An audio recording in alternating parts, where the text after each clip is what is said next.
let's go ahead and proceed. Let's call the meeting to order. All right. Chair Martin. Here. Vice Chair Hamilton.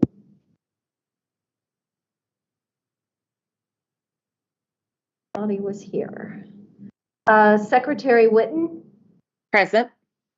Regent Cox. Regent Finan. Here. Regent Fletcher. Here. Regent Girdler. Regent Green. Here. Regent Herdink. Here. Regent Jackson. Here. Regent Rabinowitz. Regent Stevens. Here. I'd like to go back to Vice Chair Hamilton. I thought that I saw him earlier. I am here. Can you hear me now?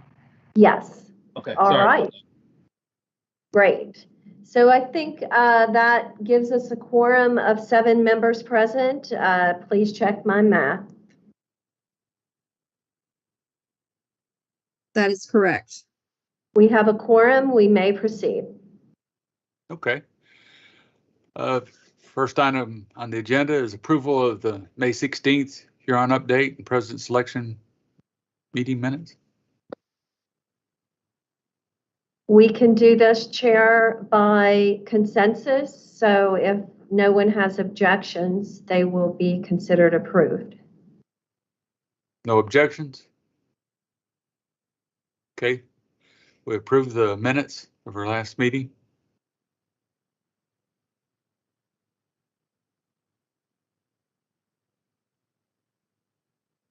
And the next item up is Huron road mapping.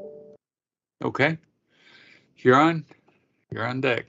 All right, perfect. Thank you so much. Good to see everybody today. Thank you so much for your time, and we'll get the presentation. Thank you. Perfect. Going. So again, excited to see you. I know it's been several weeks since we last got together.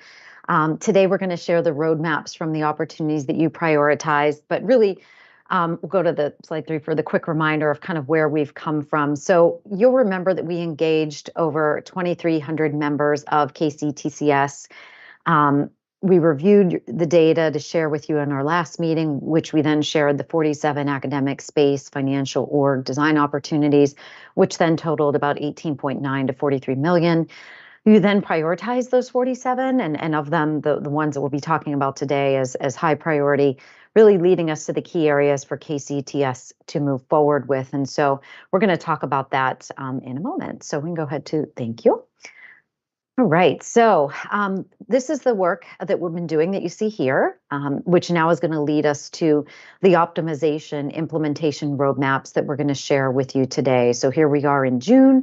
You can see we're still obviously working on the comp and equity study, and we'll talk more about comp and equity later, but we're sharing the roadmaps with you today. And then those next steps, as you would see July and on, would be design and implementation.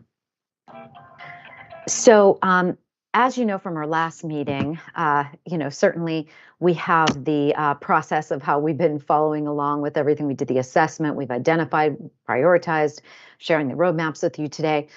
And so that took work, right? Work on the from the members of all of the colleges, from the system office, certainly from you as leaders. And so there was significant work that went into getting to this point. But we then like to say now the work, the additional and hard work begins of what you've prioritized. So we're excited to talk and share that with you today. So just as a quick recap of what did you prioritize? What do those roadmaps, what are they going to look like today?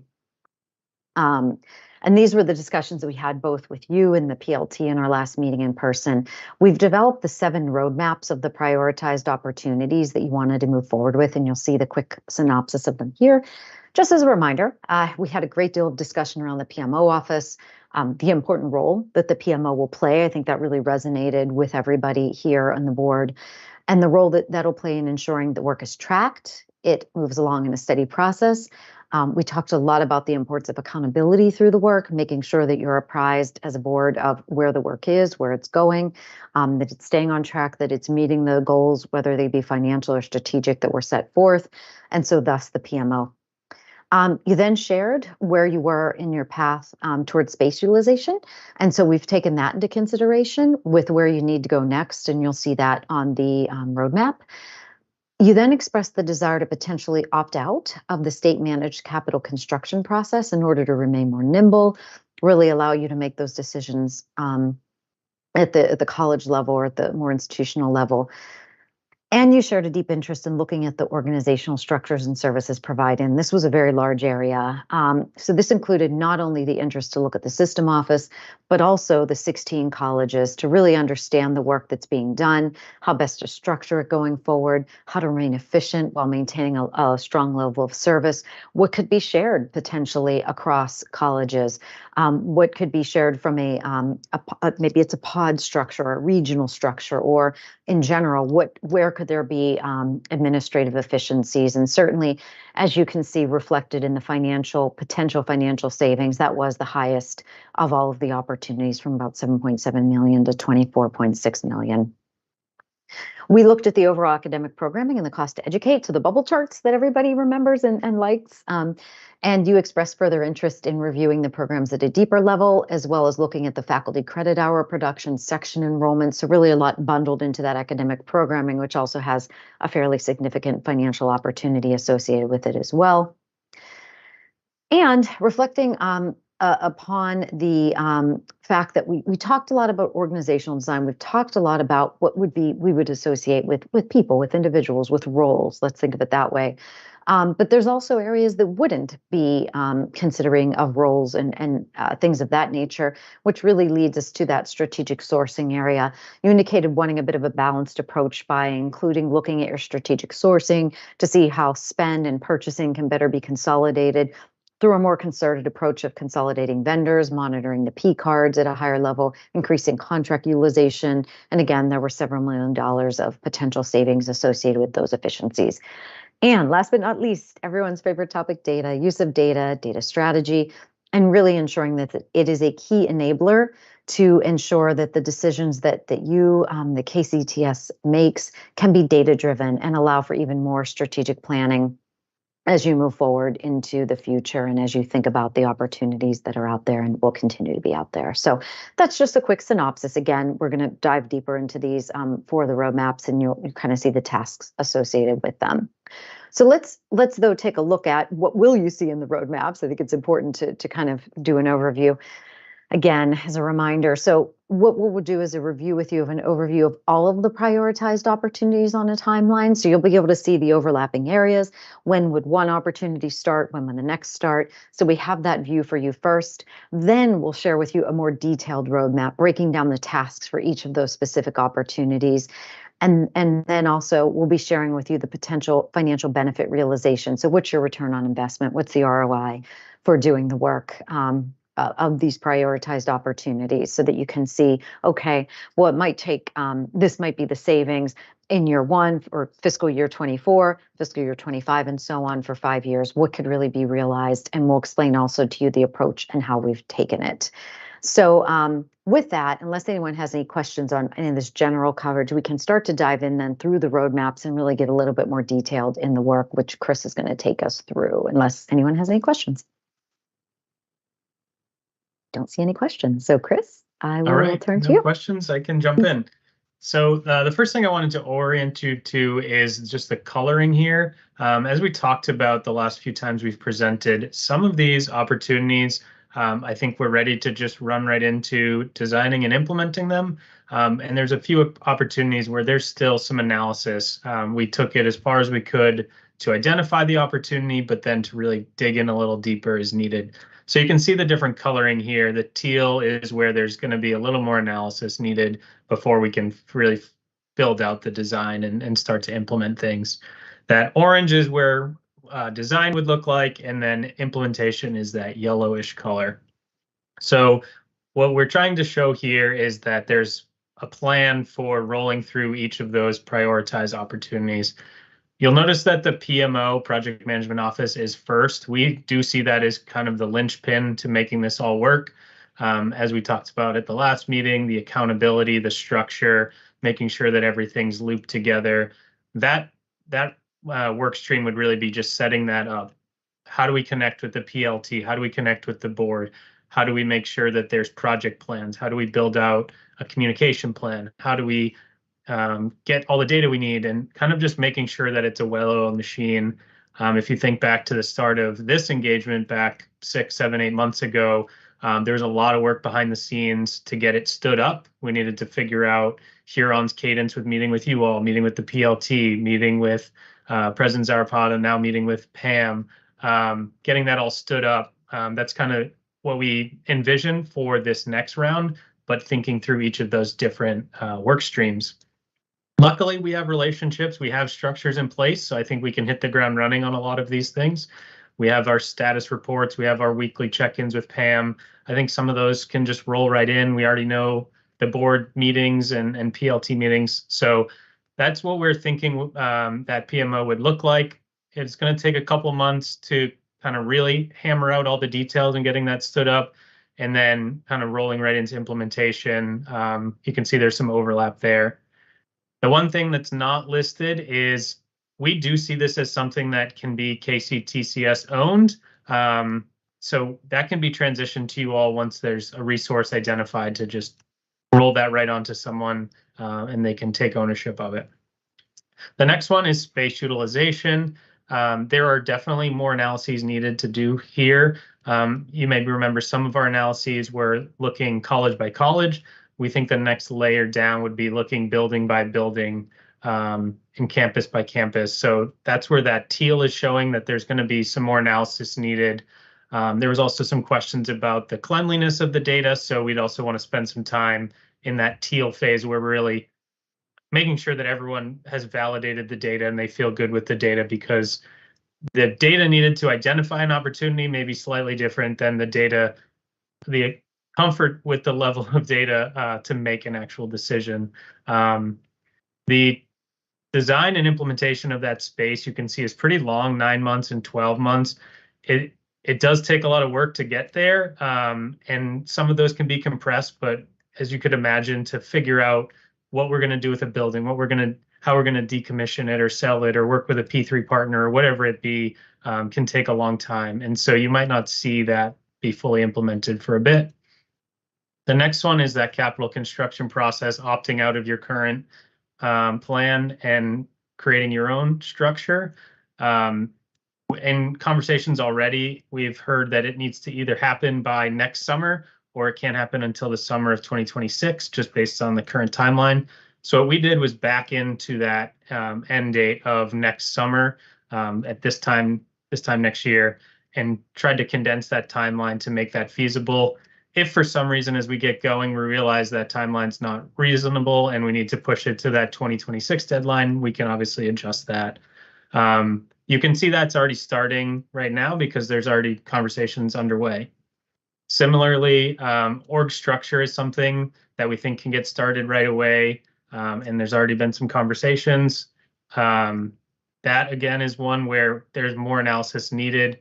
We had data, we had the number of people and titles and things like that to identify the opportunity, but this would be that next layer of detail, really understanding what everyone does, how fragmented is the work, where is the work happening. If we start adding up the FTE totals across all areas, across all functions, across all colleges, what does that look like? So that's the teal. You can see it's going to take a few months to do all that. And then we can think through design, as Jennifer mentioned. Do we want to do a shared service? Do we want to do a pod? Do we want to do a regional? Are there things that make sense to stay at the colleges? All of that would happen during that design. And then you'd eventually transition to the assessment. Academic programming, all those bubble charts and some of the other market analysis and other things like that you've seen. A lot of work has already started and we completed already, but there's definitely more analysis needed in order to make concrete decisions there. That's that teal you can see for a couple of months. And then strategic sourcing, again, a couple months of analysis still needed. And again, data strategy, also some more work needed. One other thing I wanted to call out is we have a number of opportunities here. You'll notice we don't have them all starting in July. We do that intentionally because it's a lot to bite off and try to get going on all of these different things at one time. So we intentionally structured this with having just a couple opportunities starting. Then once the PMO is running up, once kind of the kinks have been worked out, once you have a couple work streams running, you can then slowly start adding on other ones. We have done this at other institutions, and they bite off too much more than they can chew. And then if that happens, you kind of can't be successful across all those work streams. So we intentionally picked a couple opportunities to get started right away, and then we can roll through. And then I guess the last thing I'll say on this slide would just be that all of this is pretty iterative. We're going to want to work with the workstream leads on each of these to really finalize exactly what the timeline looks like, work with the governance structure to make sure we've prioritized these accordingly and thinking through deadlines and things like that. But this is just our starting place and how we see it playing out. Any questions there on how we've laid this out? And then what we'll walk through is a very much more detailed for each of these. So you'll see all the steps under all of these opportunities. All right, so the next slide is talking through the financial realization. And so you remember on our opportunities, we were saying, we think this opportunity could be worth X million dollars or X $100,000 or whatever it be. What we wanted to show is that you can't just flip the switch and make those dollars appear and realize those benefits. Sometimes it takes a bit to, again, assess, design, and get something implemented. And so, for example, space utilization, there's still a lot of work to be done, and it's going to be hard to realize those savings immediately. So you can see that kind of happening from FY25 all the way through, and that full benefit that we are expecting of $7+ million really probably won't hit until FY28. You can see that. I don't need to go like line by line on all of these, but you can just see that it does take a bit to get there across each of these opportunities. It's not something that you can just flip the switch. And then one other thing I'll say is what we're not showing here is that there is still some investment needed. You're going to have to do some work and analyses and in order to realize these benefits. Any questions on this? All right, so the next slides are those detailed roadmaps. So this is one example of what they would all look like. Hey, Chris, Yeah, Barry. roll back to your last statement. Yeah. As far as investment, are you talking about the PMO? That's one example, yes. Okay. So right now there is what not other someone that currently does that, so you'd have to invest in an office, a person to do that. Is one example, yeah. And what else other than that? Yeah, the capital construction, opting out of that right now, that's owned by a different agency and they manage all the resources, own all the resources. If you opt out of that, you would need to hire, it's estimated 7 to 10 people. So that would be one of those things. And we have that on the roadmap of a cost benefit analysis, kind of a go, no go. We think this is a great idea, or you all prioritize this as an idea to look forward to. But we're going to want to say, do we want to spend however many people and dollars that is to do that? Cost benefit analysis, go, no go kind of decision. Okay. And then the other thing I'll say is that sometimes you all have resources to do this work yourself, and other times you need to hire someone to kind of help you through that. And so that would be an upfront cost that you would need to invest in for a year or two to realize some of these savings. Okay, thanks. Yeah. All right, so this is how we are laying out the roadmaps. This is the first one, so that project management office. As I mentioned, we can get things kind of wheels in motion already because we have our relationships with you all. Things are already stood up. It's kind of a well-oiled machine right now, and we'll just need to tweak it. But then we'd want to stand up some of the other work streams, get people that currently aren't involved into those work streams. So we'd want to identify the governance structure, our reporting and how often we'd meet with you all and meet with the PLT or meet with other folks, develop a communication plan, build out project plans. So that's that design phase. And then implementation would be getting some engagement platforms set up. So if you'll remember, we have an email address where people could email us throughout that first phase. Is something like that make sense? Do we want to create a website where people can see updates? So there's different things we can do once we get rolling on implementation.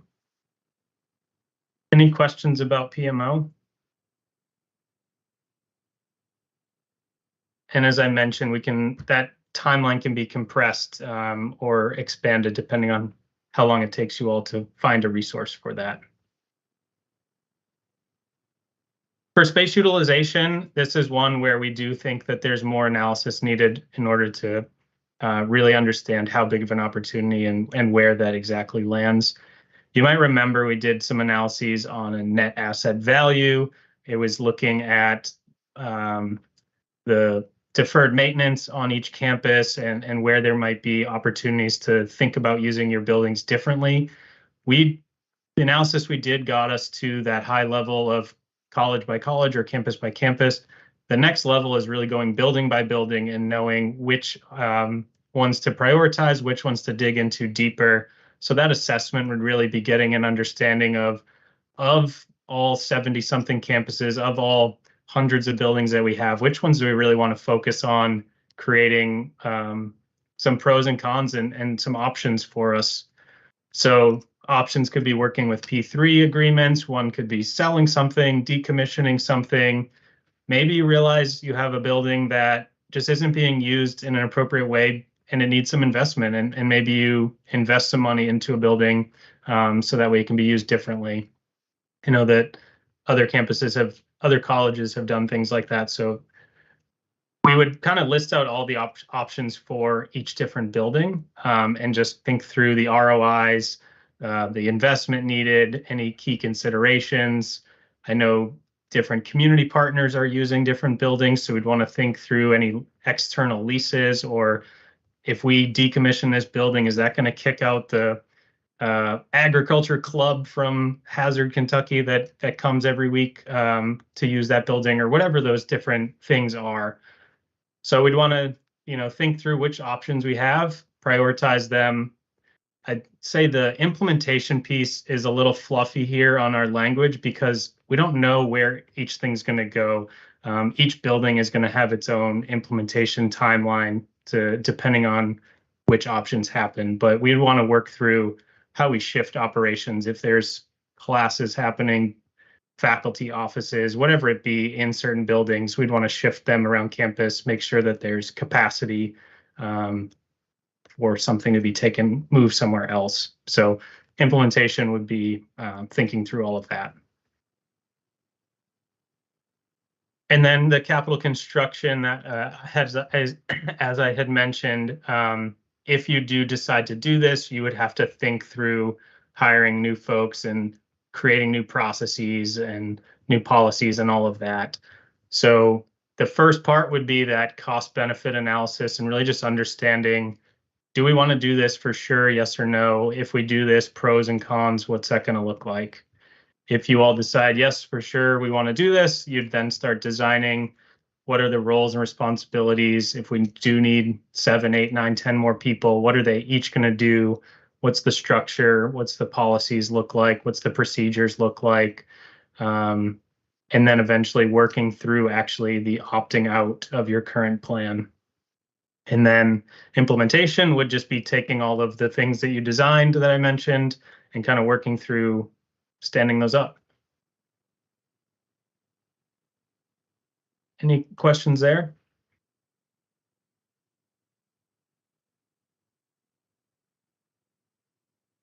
All right, I will pass over to Veronica for the next couple of roadmaps. Great. So the next one that we have here is organizational structure and services. Chris already mentioned that the first step here really is getting a better understanding of who is doing what across the organization. So this could be done through an activity level survey or study of asking individuals, again, across the system office, across the 16 colleges to determine how much time they're spending on certain administrative functions. How much time out of their week are they spending on HR versus finance versus IT, marketing, etc. To get, again, that holistic overview of what is happening across the organization, where is it happening, what is the fragmentation of roles, and then from that, determining what are the ideal future state roles and responsibilities, what are some of those reporting structures, service portfolios, and how many individuals do we actually need in those roles, and then how does that impact the current processes that KCTCS has. And then implementation would really start with implementation planning of developing a strategy around this of how do we communicate changes to individuals? How do we identify individuals to shift into these proposed roles? How do we fund the positions if we're sharing this across the organization? And then what information is needed in order for individuals to succeed, either through technology access, training, etc., and then implementation itself would start. The next opportunity or roadmap is around an academic programming aspect. So Chris already alluded to this, but KCTCS currently does have the cost to educate model that built out all of those bubble charts that you saw a few weeks ago. And so the initial conversations with KCTCS really should focus around what are any additional criteria that you all as an organization want to essentially assess program areas against. So is it student success metrics? Is it mission alignment, etc.? And then analyzing all of the current program areas against those criteria to determine where should KCTCS potentially invest resources, refine current programs, either through marketing, faculty credit hour production, where are there opportunities to further share programs and resources, and then what programs should we potentially sunset as an organization. And then the next step here really is identifying the impact on some of those other components that we touched on with academic programming. So how does this academic portfolio then impact our faculty expectations or the section enrollment sizes that we offer, the program inventory management process, and what that actually looks like to sunset or create a new program. And then ultimately communicating those changes to the broader community.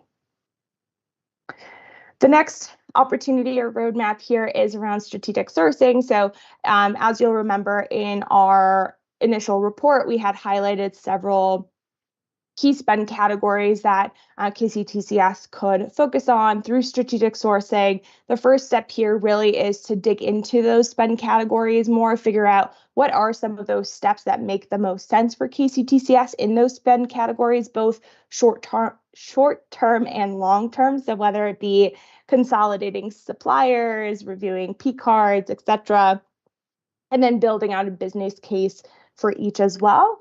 And then depending on which path KCTCS decides to move forward with, ultimately implementing that work through renegotiating supplier contracts, having an aggregate list of those suppliers for the colleges and system office to leverage, etc. And then long-term procurement would really focus and benefit from that centralized procurement center of excellence that we touched on as well, to have a dedicated group of individuals to really focus on this effort continuously. And then the last roadmap that we wanted to share here is around data strategy. So we touched on the consistency and access of data for space, for finances, student, but really getting a sense of what are the different data types that we as KCTCS manage, what are the various reports, whether they be ad hoc or recurring, that currently occur across the organization. And then again, identifying a list of criteria to essentially analyze those data types again. So is a priority for KCTCS consistency of data? Is it access to data? Is it leveraging data for strategic purposes? And then depending on where the data types, how the data types compare with this criteria, designing and implementing new strategies, new processes, new roles, responsibilities, etc. And then we already touched on this when highlighting the project management office, but with this phase of the engagement working or ending around opportunity identification, prioritization, and now the roadmaps, the few steps for KCTCS leadership really are outlined below here. First and foremost, making sure that KCTCS leadership across the board has a clear understanding of what these opportunities mean, what the goal is, developing more detailed timelines of day-to-day activities, establishing those milestones and identifying success metrics, which I know we touched on in our last conversation briefly. Refining or recreating a project management structure. So Chris noted this earlier as well of who do we engage throughout this process? How do we, again, measure that success? And how do we escalate and iterate on roadblocks or any limitations? And then lastly, identifying resources that will drive the change internally at KCTCS, and developing that broader change management plan of how do we not only engage individuals to move their work along, but how do we effectively communicate that to the broader community. So I will pause there. Jennifer or Chris, anything that you'd like to add on the optimization side? No, I think we've kind of covered, the roadmaps, covered the detailed processes of how it would work, how they kind of overlay each other in some cases. And really what we've done is taken your feedback in what you want to prioritize and why, and laid it out in that manner so that it is something that can be managed. Not saying it is a lot of work, we recognize that certainly, but that it's approached in a structured fashion. And as I mentioned before, and as Chris did with the PMO, that it's trackable, that you would get regular reporting on the projects where they are, so you would know certainly the progress of everything, and as people are held accountable for the work, as well as the associated financial potential outcomes and everything of that. So hopefully, I guess I would just love to know, or we would love to know from the standpoint of the board, does this make sense in seeing how we've laid out the project plan? I know there's a lot in the weeds that you don't really necessarily have to worry about in the steps, but does this make sense for how it's been laid out in some of the timelines that we've provided here today? Thanks. A thumbs up or a thumbs down? I'm sure we have questions from some of the other regents or members. They're a very quiet group today. Maybe we've just been so thorough. Regent Finan. Hi, and thank you for all this. I think this is great. Is Dr. Ferguson on the line today? Yes. I am, if I can get my mic on, but yes, I am, Karen. Yeah. And I'm just curious, as we look at this and being able to really tackle this, I mean, Pam, are you still point person for this on behalf of the Regents?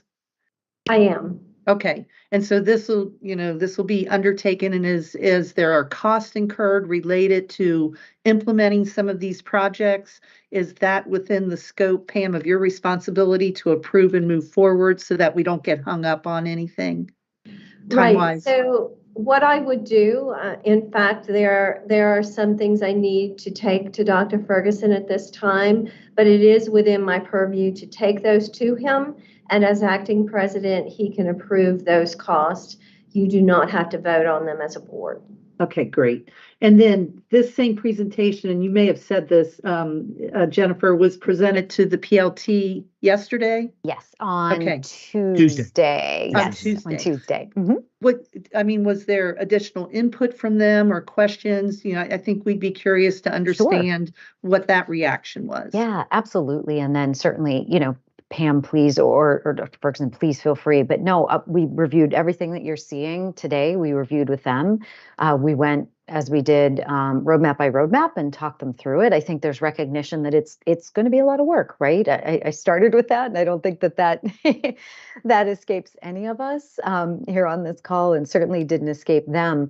But I would say that they very much understood the structure, understood what would be undertaken, and seemed on board, certainly with what that looked like in the cadence of it. I wouldn't say there were any outlier prioritization items, and I do think that's because of the way in which it was approached several weeks ago, where we're able to have discussion with them, then with you together, and really have consensus, right, around where they wanted to move forward. And I think it made a lot of sense to everybody. I think that PMO continues to seem to ring true, to have somebody who's managing these larger projects, to make sure that all goes well and all goes along. Of course, I'm sure there's, as there would be with anything, right, there's going to be nervousness around the work. It's a lot of work to do, and it's, work to undertake, but I think there's recognition that there's significant benefit from it, both from efficiency standpoint, financial standpoint. So it makes good sense. But I would welcome Pam or Dr. Ferguson. Please feel free. I will add, the president seemed very excited. We want to get started. We recognize all of this work is important. One of the concerns that we have, and it's one that Regent Finan just brought out, is, with anything, any change, there oftentimes is investment that'll have to take place, particularly when we talk about one of the linchpins to all of this is having that project management office. These are huge undertakings, each one of these pathways. And so we're working on solutions on how we're going to do that, keeping them abreast of where they are. But we're anxious to get started. And as you can see from the timeline, it's aggressive, but we'll be doing that work very soon. But I received nothing from any of the presidents or anyone at the system office as far as it being any huge concerns, other than let's just figure out what we got to do to get started. And so looking at the timeline, just for clarification, within 3 months, we're saying that the PMO office will be up and running, staffed, up and running. Well, we're looking at a couple of options, Regent Finan. One is that we would seek outside help with that for a period of time to prop up the office, get it started, and then have a workable transition plan to train our own internal personnel. We're looking at personnel that we have within the system office who may already have, like project management certification or experience. That's one thing I know that Pam is looking at from the HR perspective.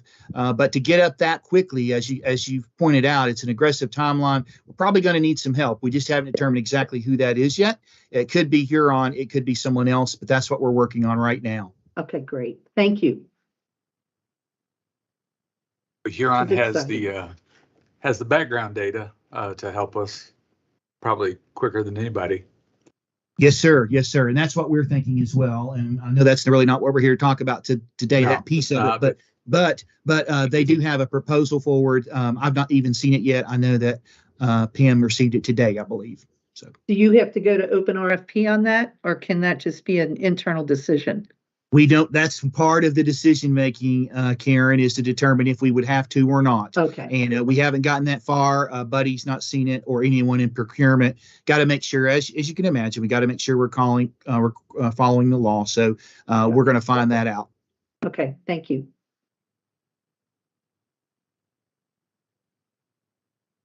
Any other questions for us before we move on to the next portion? So Larry, especially some of the space utilization suggestions and recommendations, are we going to let the presidents look at that, because they may already be working on some of those recommendations, right? Oh, yes, sir. They'll be heavily involved in all of this. It'll depend on what level and how, especially when you get in. I know it was brought out by one of the consultants just a moment ago. When you get to the space utilization, the timeline will be different, honestly, by each building. And as you know, Chair Martin, in Hazard, we just recently relinquished a couple of properties back to the school system. I'm in the process of abandoning a campus. There are things happening literally across the system that'll play into all of this. Just the fact that we started focusing on this, although it's been several months when we started the process, I think that triggered many of us to go ahead. Let's start taking a hard look at where we're at. We were providing the data that ultimately drove the Huron analysis. But yeah, there are so many things going on. I can't even remember them all, but you will be aware of that. The board will, as we move forward with this particular part of the roadmap. Okay.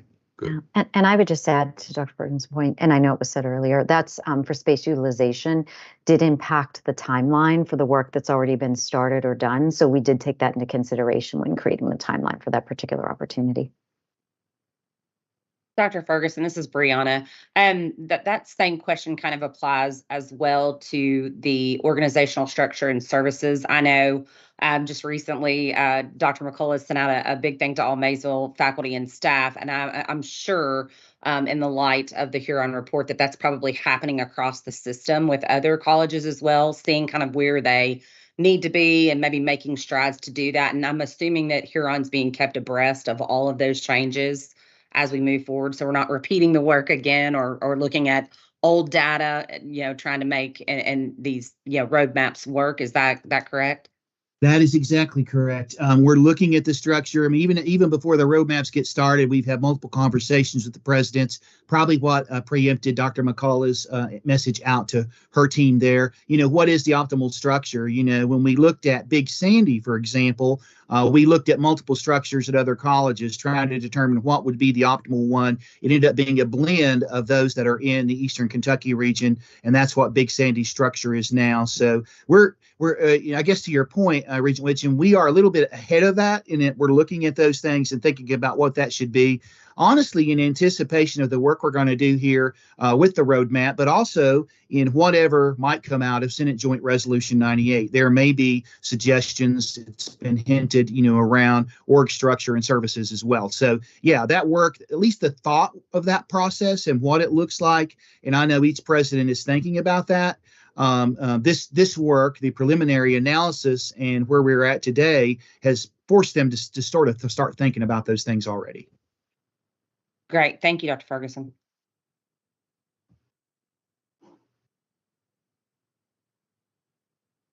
Regent Fletcher.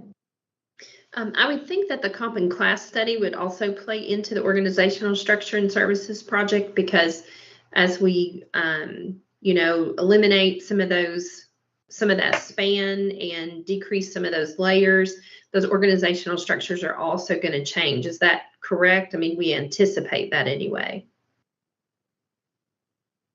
This is Larry. I would, yes, ma'am. I would totally anticipate that to happen. I know there's conversations going on at the colleges now for, example, some of them have very little middle management, and then some of them have quite a bit. And so those are the questions that are being looked at. What is the most efficient way to approach that? And of course, comp and class will impact that if we have fewer different classifications of jobs and also the pay bands with which they're being paid. I'm certain that there are going to be folks who are doing something we internally call a JAQ, looking at what those responsibilities are. Does one position merge into two, or does one not necessarily need to be there? And we need to better assign that talent somewhere else. So those are the kind of things but you're right, comp and class will have a huge impact on a lot of these decisions that we're making right now. And one thing go ahead. I was just thinking back to that slide in the presentation from the retreat and then from the last meeting about the number of people, for example, in director positions without direct reports and et cetera. So I would see some compression of the structural tree or organizational tree along with this. So when I look at this opportunity roadmap, when we're doing that assessment, it looks like that assessment piece for organizational structure and services is going to go through September, and then design is going to go from October through February. But really somewhere in that time period is when we're going to have that comp and class information, right? Is that going to be October? The comp and class information. Go ahead, Regent Fletcher. I'm just thinking that maybe that organizational structure and services might need to move into October, or maybe shift the design from November to March instead, if we're not going to have it until then. So the comp and class results will come out end of September. Kalkidon, Susan, please correct me if I'm wrong there, but we are working on scheduling time with the board end of September to review those results. And so when you see here this design phase around identifying roles and responsibilities, identifying reporting structures, that's really where we'll have those conversations around how do we build off of those job profiles that the compensation work stream developed, and how do we, again, build off of the work that's already occurred. And so this is around that November timeframe already. Okay, perfect. Yes, I was just a little confused when I was looking at the blue arrow and the orange arrow, that maybe we weren't giving a lot ourselves, of colors. It is, and whether or not we were really giving ourselves enough time to get all of that done before we move into design. I know that's in the background of the assessment. I had no doubt, but okay, I just wanted to clarify. Thank you. Of course.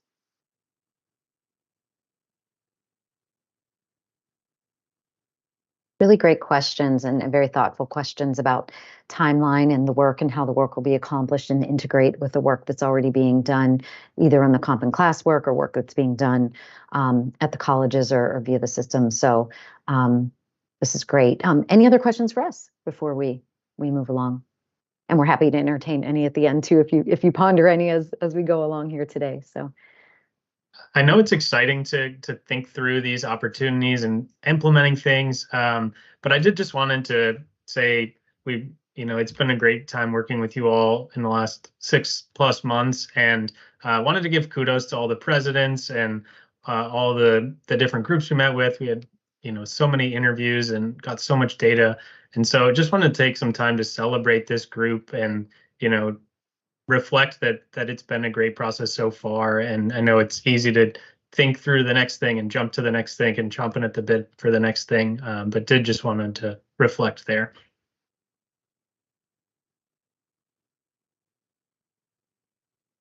Okay, well, I guess no more questions. We'll move on and we'll turn it over to Kalkidon and Susan to cover comp and class work and updates. All right, thanks, Jennifer. So in the last meeting, Huron gave a compensation workstream update, also introduced the use of an academic peer group, and provided an update on the HR assessment and HR policy review work that's been extended. So we're going to take a very similar approach today, where we'll provide a workstream update, as well as continue the discussion with the academic peer group and introduce geographic differentials. Also give an update of the HR assessment and HR policy midpoint check-in that we had. So with that, we'll go to the next slide. So you've seen this slide. We shared it early in the month during the update, but just to give you an update of the work that's taken place. Since we met last, we have concluded the job profile development phase. So we were able to get all the feedback and update all the job profiles. So we do have a pretty finalized job profile or job catalog for KCTCS. And similar to what Susan shared last time, the next phase is going to be position mapping. So we're going to be taking the existing positions at KCTCS and mapping them to this new framework or these new job profiles that have been created. And in parallel, we are continuing based off of discussions to update the compensation playbook. And since we met last, we also have begun market pricing the new job profiles. So looking externally to be able to assign a new band and also start evaluating the existing salary schedules or pay structures. So we're currently looking at both staff and faculty. So next time we meet, we'll be able to provide an update specifically on that. So the last phase really is analyzing employee impacts as well as doing the equity analysis, which is going to be pending until we conclude the position mapping, which will be starting in July. So just a high-level overview of where we're at. So then with the job profile development, again, we've discussed this in the past, but there are a total of 13 job families, and we're able to evaluate all of the job profiles within each family in waves. So we took approximately 2 weeks to do 3 waves, a total of 6 weeks to do 3 waves. And we were able to wrap up all the job profiles as of the end of last week.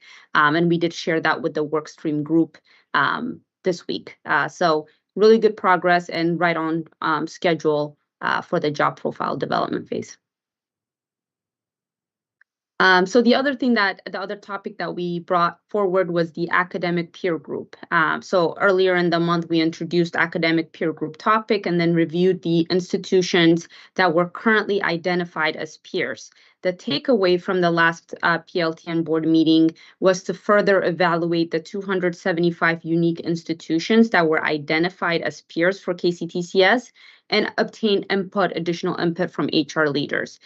So since then, we realized that KCTCS peers were selected from the 2021 IPEDS report and not necessarily used to drive compensation decisions and the market pricing for the existing jobs.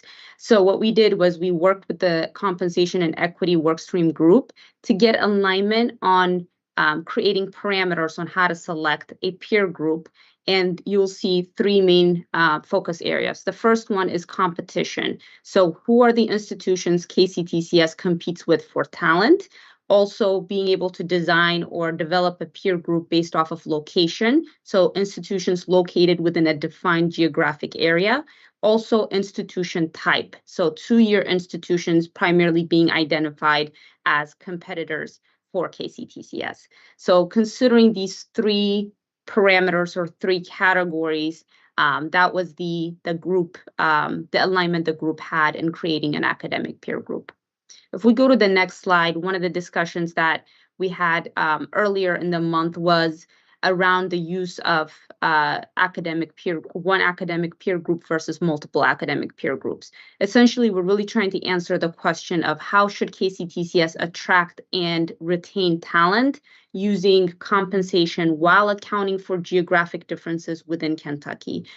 So earlier this week when we met with the PLT, we explored both options. Also the previous week working with the workstream groups, we were aligned on the second option, but just wanted to give an overview of the two options that were discussed.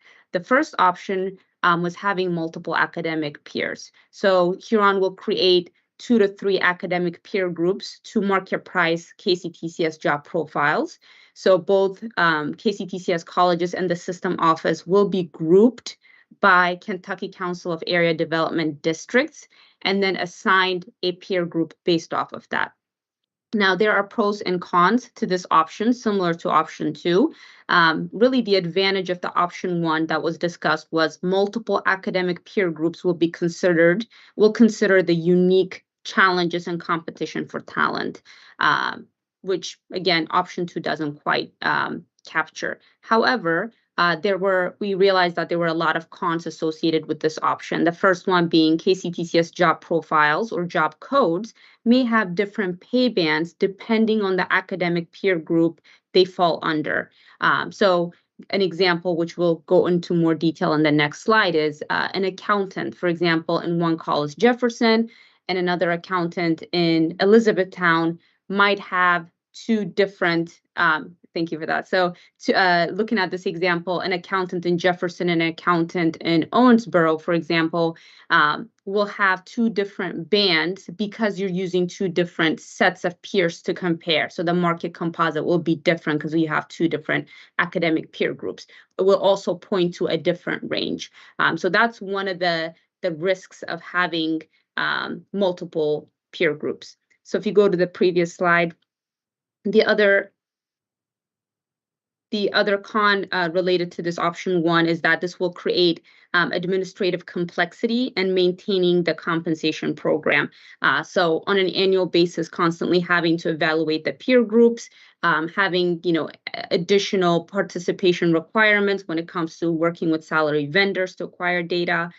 So we did see a lot of complexity in this. And then the third con there is there will be fewer institutions to compare data to, which will result in a smaller sample size, also larger fluctuations year to year when evaluating the peers. So option 2, which is really one academic peer group, but using different geographic differentials, or in this case, GDI, geographic differential indicators. So Huron will create one academic peer group to market price KCTCS job profiles, and KCTCS college and system office will be grouped again informed by the Kentucky Council of Area Development District, but also ERI, Economic Research Institute data, and assigned a pay structure. So the pro for this is KCTCS job profiles will have the same band regardless of the location. So same example where there's an accountant 3 in Jefferson and Owensboro, they both would have band 10. So same responsibilities, same market pricing, because again, one academic peer group is being used. However, it will point to a different range based off of the cost of labor that differs between the two locations. Now, another advantage to this is also this is considered the most common approach in considering geographic differentials. So when considering organizations that have different locations across the United States with different geography, they tend to use multiple pay structures or salary schedules to account for cost of labor. Also, a large academic peer group will result in larger sample size, which means more data to inform your market composite or grades and bands. Now, the con is with having one academic peer group, some institutions within the academic peer group may not necessarily be direct competitors. So there may be an institution that's part of the academic peer group that is more of a competitor for Jefferson, but not necessarily Elizabethtown, for example.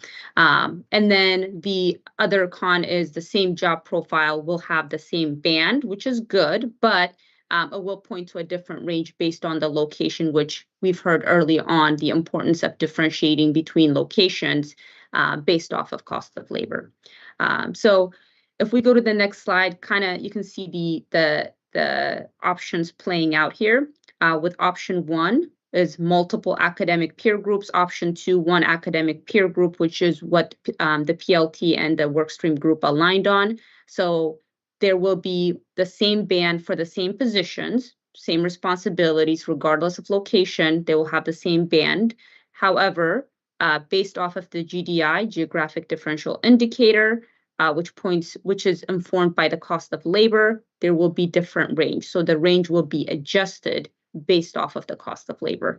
And then just a few notes here, the bands displayed are for illustrative purposes and not necessarily the final range that is being suggested for these jobs.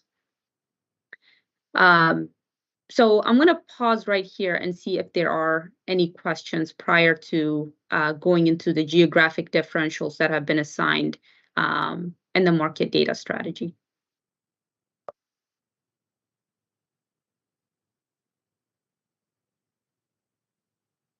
Okay.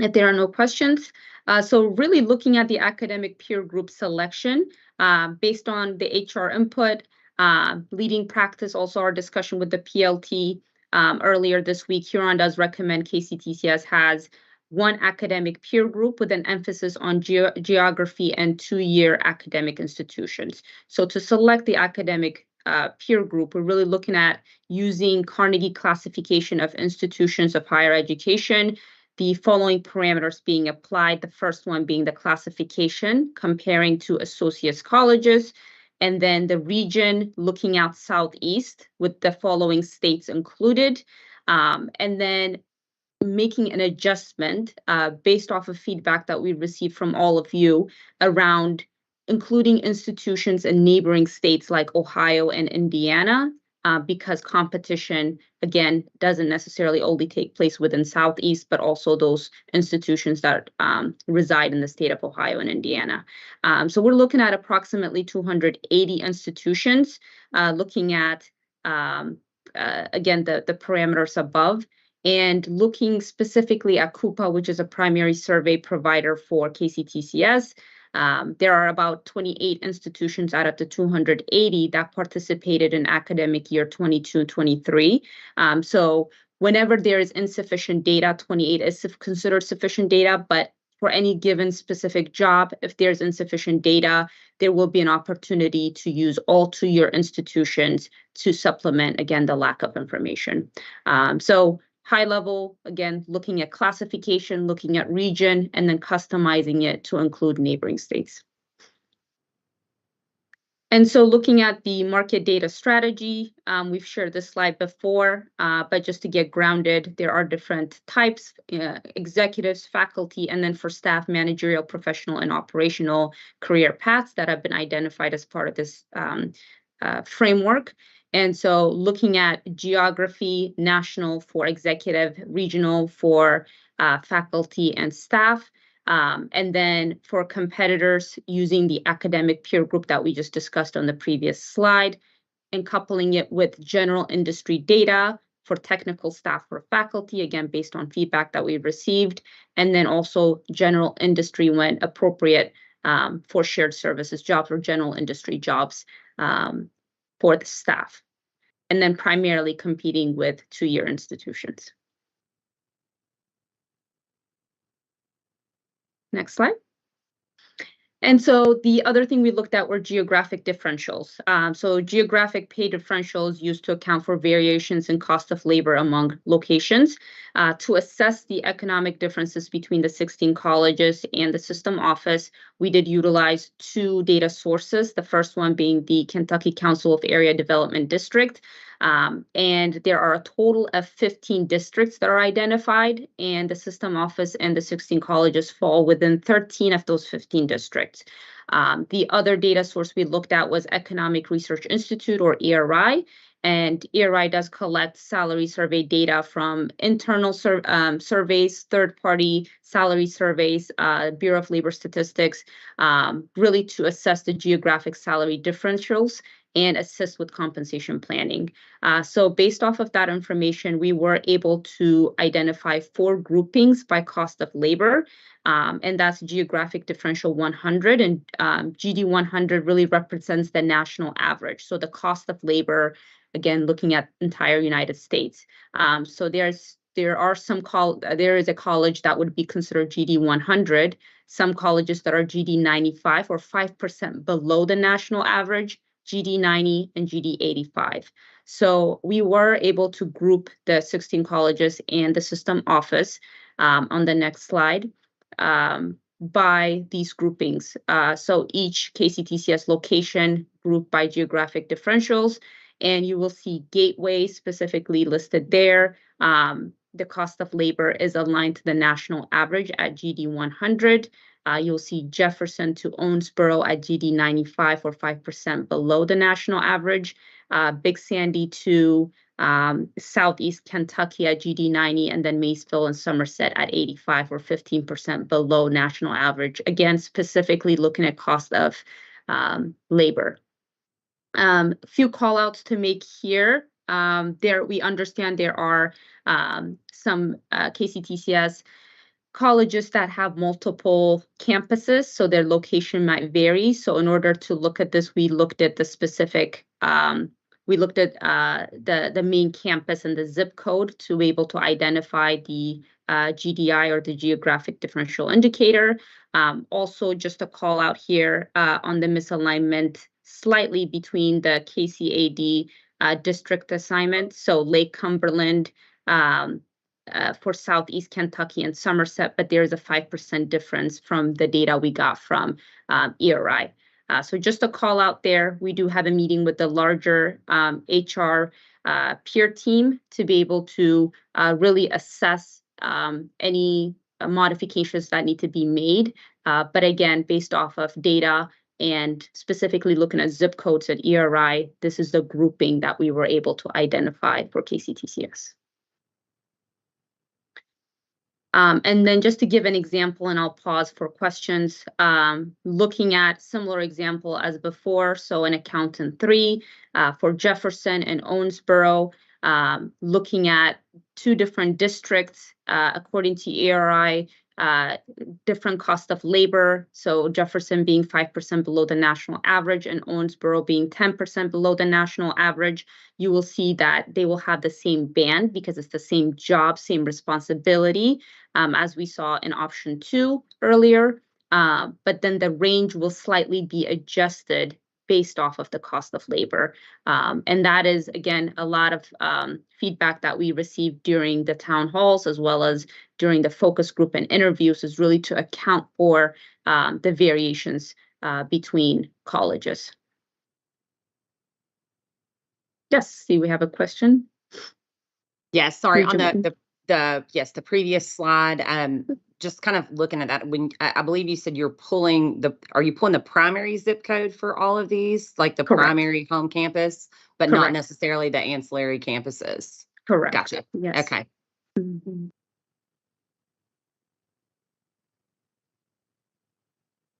Any other questions?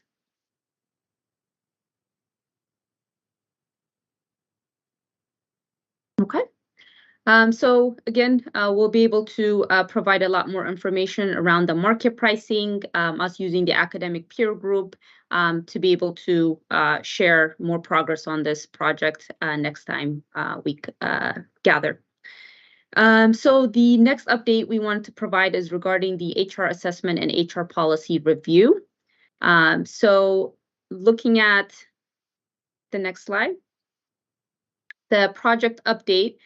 Since the HR assessment and HR policy review kickoff, Huron was able to complete the following tasks. The first is we received and evaluated HR policies and procedures submitted by the system office in the 16 colleges. And we also conducted 10 interviews, 4 focus groups, and hosted a PLT discussion representing, again, the system office and the different colleges.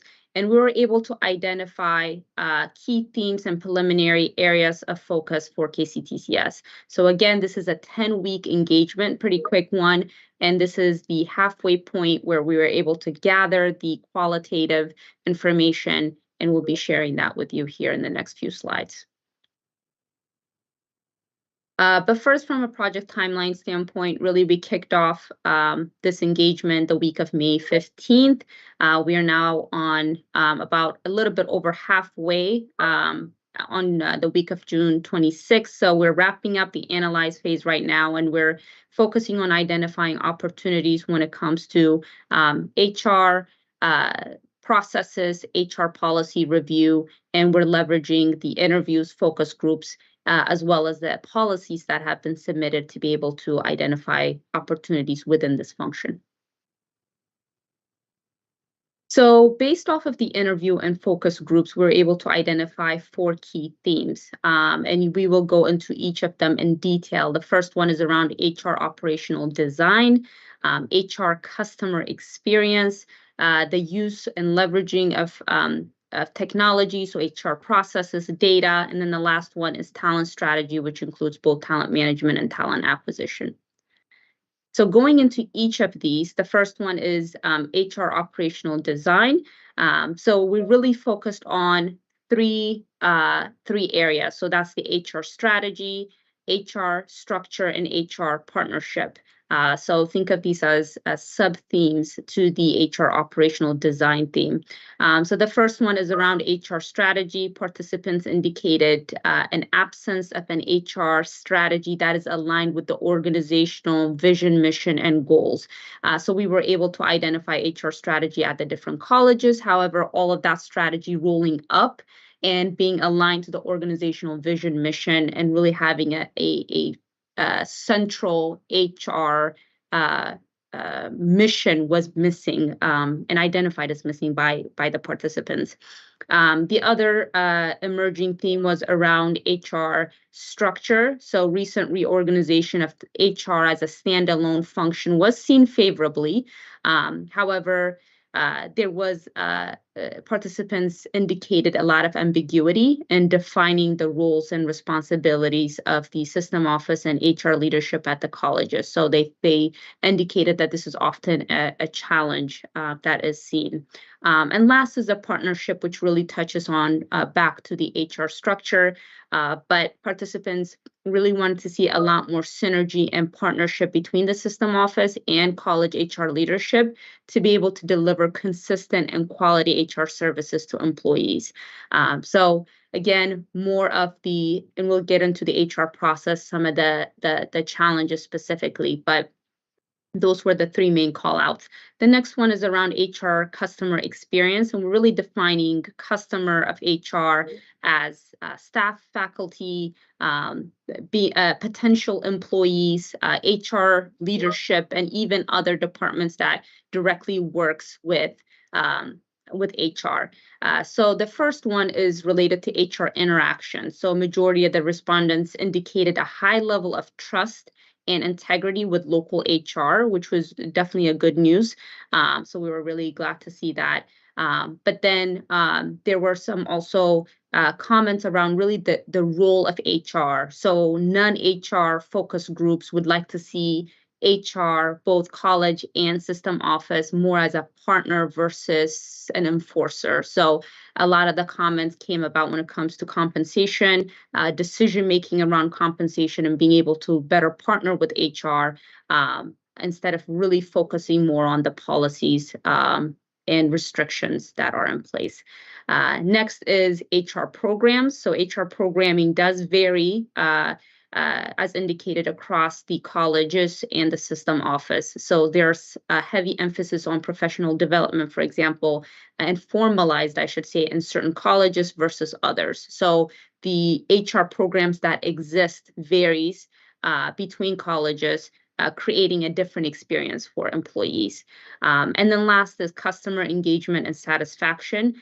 So a lot of the participants indicated that they would like to see a more formalized channel to measure customer engagement and satisfaction across the entire system.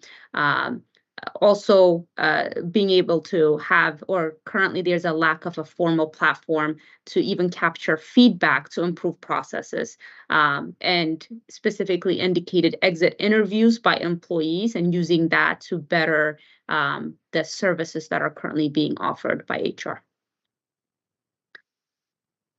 And then if we go to the third major theme, that's HR process technology and data. So HR technology, process technology and data is leveraged, but limitations are seen when it comes to access functionality and at times accuracy. So really looking at HR technology, there are multiple technologies that are used for HR processes, and they're not always integrated.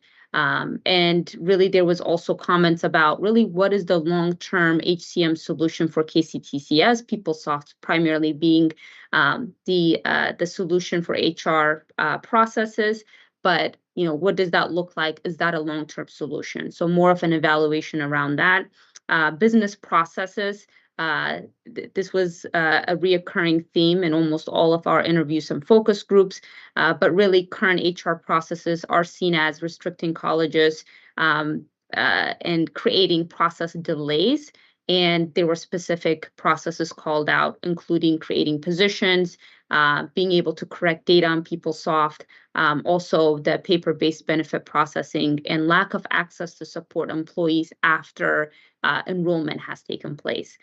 So some opportunities there around business processes. And then the last one is HR data, the integrity, accuracy, and full access of HR data, being able to have on-demand data through the HR dashboard, and just the ability to enhance existing technology and track data specifically to ethics point.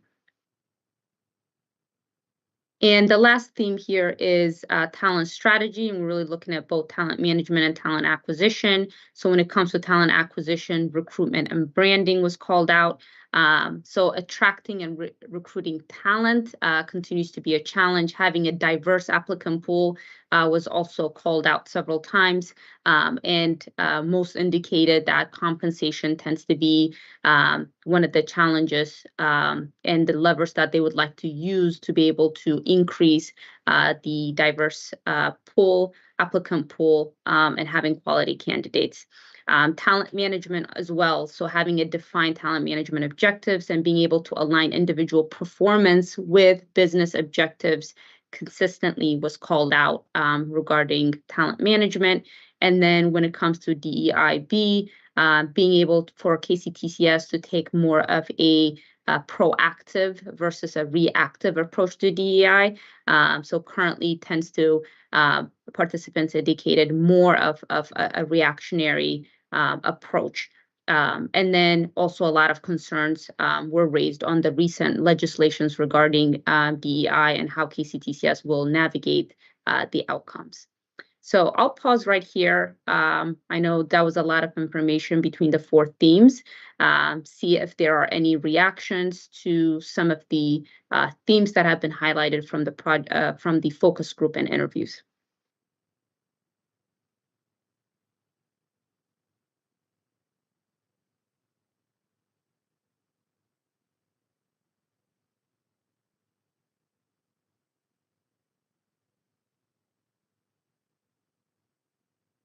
Okay. If there are no reactions, we'll go to the next couple slides, 2 more slides. For this engagement, the other big part of it is a review of the existing policies and procedures. So we did receive access to KCTCS's current policies and procedures, and we're really right now in the middle of analyzing and doing a deep dive into the existing policies, but we want to highlight some of the initial findings or observations, I should say. The first one is related to administration. So really multiple personnel systems does create, and policies around that does create inconsistency and administrative complexity. In addition, proactive policy review period is not available. So again, leading to policies that have not been updated for a number of years. Training, so proper training is needed on policies and procedures to ensure clarity and manage the multiple interpretations that currently exist and lead to inconsistent practices. And then when it comes to specific policies, there are opportunities that have been identified in the following areas. The first one is faculty and staff vacation leave policy and the accrual differences between faculty and staff. Also, the discretionary remote work policy. A lot of comments, even in the interviews and focus groups, that allows variation in administration across the system. So some colleges taking a different approach on remote work than others. And then when it comes to procedure performance evaluation, so the PPE procedure does lack consistency in defining goals and objectives to drive performance. So in addition, the PPE has different measurement scales between faculty and staff, and that was also something that was consistently called out by participants. So next steps when it comes to this 10-week engagement is really for the next 4 to 5 weeks, we will be focusing on identifying top opportunities based on the information that we've already received from the interview and focus groups, but also really doing a deep dive on the policies and procedures and being able to identify opportunities in that space. So we've already shared this information with the PLT earlier this week, have shared it with you today. And we will be sharing this information with the HR peer team in a couple of weeks to discuss the status and preliminary findings. We'll continue to analyze and evaluate the current state policies and procedures, like I mentioned, focused on leading practices and also using Huron's HR maturity assessment tool to evaluate the HR function based off of 8 dimensions, specific dimensions within this area. We'll also identify, again, opportunities based on conducted analysis and be able to do a final report with the identified stakeholders. So with that, I will see if there are any questions and we could hand it back.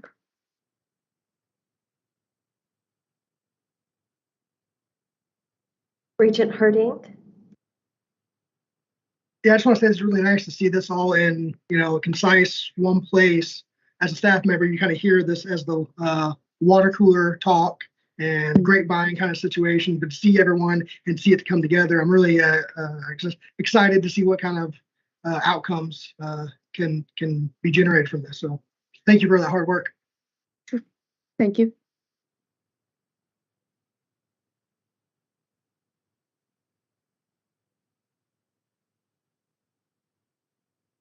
Anything else for us on either what Chalcedon just covered or anything previously or anything at all? If not, well, you're one step closer to the long holiday weekend, I guess.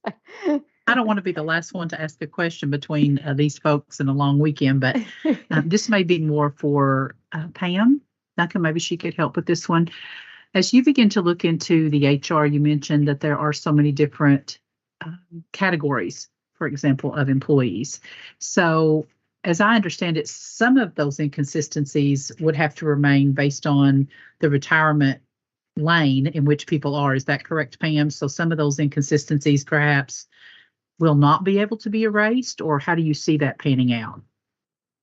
Well, I'm not sure that it's specifically because of the retirement systems that they are in, but I will let Calcadon address this a little more. But there are sometimes just unique job duties that have to be done, and it's a little bit different, something that defies categorization. But I will let Calcadon address them. Yeah, and really when it comes to that specific personnel system and the policies that exist, it seems that there's even ambiguity in how it's written versus the differences that may need to exist between the different personnel systems.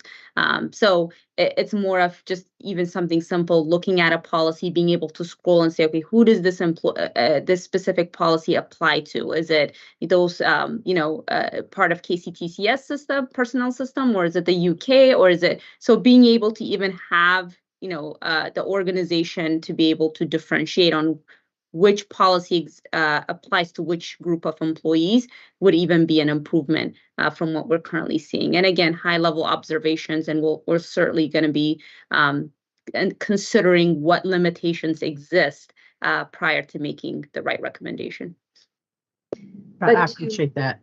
Okay, I just want to make sure that we're talking about the same thing, because I heard you talk about personnel and their classification versus policies. And yes, I think Calcadon is right in the policy. So I just want to make sure we're talking about the same thing. I believe we are, Pam. I think that helps, even just her clarification. Yeah, I'm satisfied with that. But the other question I have very quickly would be about the workload or production of faculty. And I'm thinking as you move forward that you are going to be examining that for consideration of things like class caps, perhaps if you're working with faculty who have specific requirements, for caps in their learning environments, for example. The credit hour production may not equal based on our ratio of 1 to 15, 1 to 30, 1 to 45, and 1 to 60 for contact. But I think that's where it's going to get a little more complicated. So I'm interested in seeing what that looks like, because you perhaps could have a much lower credit hour production, but a much higher contact hour requirement. So I think that's going to be the interesting part for me to see as you begin to sort of flesh that out. Thank you.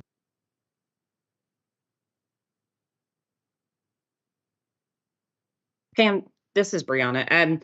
That also, with Patty's point, that brought up a question that I actually received about the report regarding credit hour production for faculty. Those numbers, and I don't know that I ever asked this during that time, or if any of us did. We know that we have administrators who have retained faculty status. So that credit hour production, of course, and the majority of those are at the professor level, and of course they're in leadership roles. Are they being factored into that with 0 hour credit production because they're in a fully administrative role but have retained faculty status? Do we know if they were removed from that grouping of data? We can double check. Oh, go ahead.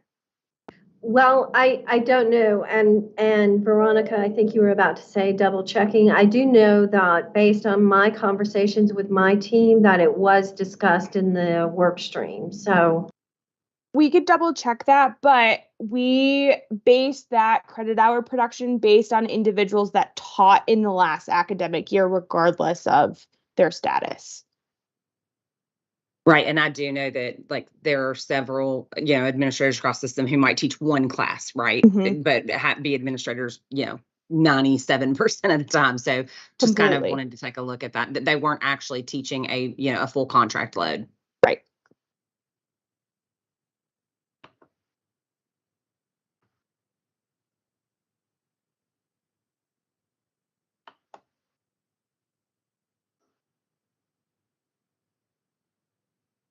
Regent Fletcher? I do think that when we saw the original slide about the credit hour production, that the way that graph, if I recall that, the graph was kind of at the bottom and it showed half of our people are not at the average and then half of our people are way above the average. And we talked about how there was that disjointment there. And I'm wondering if what she's asking is playing into that, if we have a whole lot of those people across the system that maybe are really only teaching one class because they're administrators or whatever. So I do think that's really important that we flesh that out, because that would make a lot of sense. Of course, if everyone was teaching their full load, I feel like that would not be nearly as, it almost looked like a seesaw, the way that I remember it on that graph. The average was kind of at the bottom, and then, you know, half of our people was way above and half were way below. But I think that's the point that they're trying to flesh out there. Absolutely. And we could take a look how many of those individuals were included in that analysis. So we'll go through Pam on that.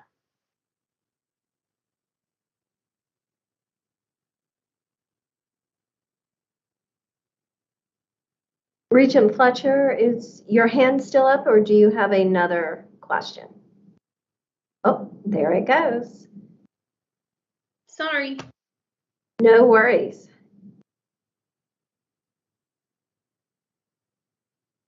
Okay, any other questions?